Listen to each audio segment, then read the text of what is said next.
In this age, it's not uncommon to see a film shipwreck upon the shores of box office disasters after listening to the sweet siren call of DEI ideology, and that is the concern that we have for the Odyssey that's showing telltale signs of listening to that sweet siren call of disaster. Now, exactly why do we have these thoughts currently? Because as far as everyone would know, for a few months ago, people were pretty excited for what this film was going to be. Well, it starts with Lita Nyong'o, and I do apologize if that's not your name, but what you're saying right here in this interview comes into question exactly what is your experience with Homer. I want you to imagine really quick that you're sitting in a movie theater and you're sitting next to Homer.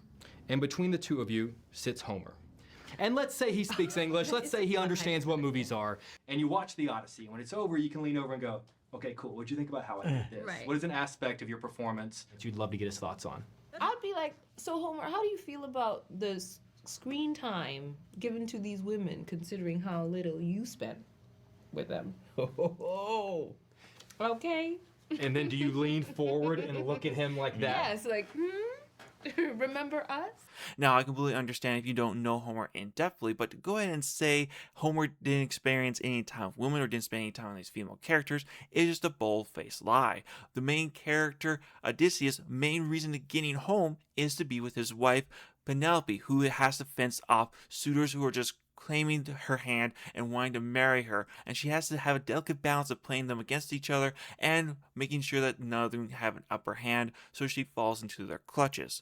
Then you have Athena, who's guiding him through the process. If she was not there, it's not an understatement to say that Odysseus' travel home would be impossible. He would never make it. Then you have the villains, who some of them are played by females. Calypso, who holds on to Odysseus for 8 years, trying to make him immortal, trying to make him hers, but she fails. Then you have Circe, who turns his men into pigs and almost does the same to him if it was not for the god Hermes providing him with a potion, who she then becomes an ally for him later on and gives him some warnings and great advice. These women are pivotal to the story, so saying that they never played a major part really brings me to wonder how much of an experience do you have with the Odyssey yourself.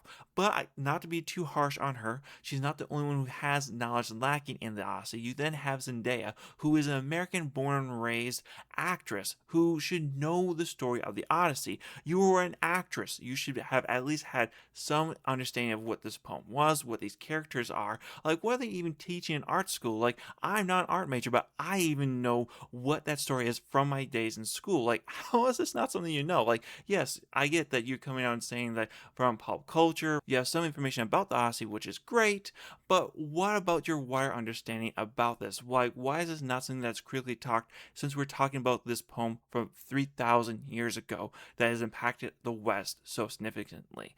But I'm going to give her a pass for now, because it's not as bad as our next actress here, Samantha Morton, and you have to wonder exactly what is she saying here. Like, let me play the clip for you. In history, women have been vilified, whether you're a midwife, whether you're, a herbalist, whether you're a healer, whether you're just in tune with the moon. Like, women have just been vilified throughout history, and I think that was my take on it. But also, Chris's interpretation of the original text and then kind of condensing it into this essential oil of Circe was phenomenal. And that I just worked from the text. It was all there for me. Like, I have to wonder, what exactly are you getting here, Samantha? Like, you're talking about the moon, essential oils, midwives being discriminated against. I've heard some people wonder, like, is she talking about witches, maybe? Who knows? I have no idea what she's talking about here. But I would just say, like, that was never really, like, the main thing of the Odyssey, like, portraying women overall in a negative light.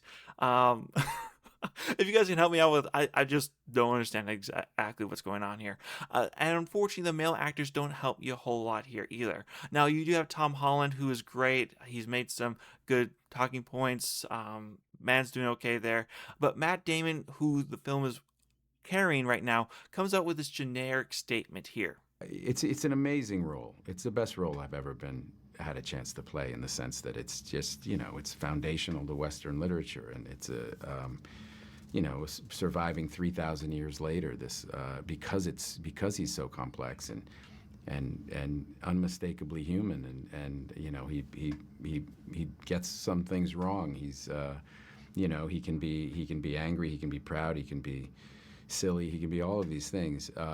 And so hopefully Homer would recognize the character he dreamed up seeing that performance, even though I'm sure he doesn't speak English. Now, it's not a bad statement, but the issue is you could really say this about any of his films that he's been in for the last 10 to 20 years. There's nothing really original in his statement that's really just picking out parts of Odysseus' character that he finds unique compared to all his other pieces of work. It's a pretty generic statement, so he's not really doing a great job being like, yeah, Odysseus is the hero. He's the greatest person in this film. He's a badass. I think people are going to love him and really get behind his masculinity and how he gets through these troubles and tribulations.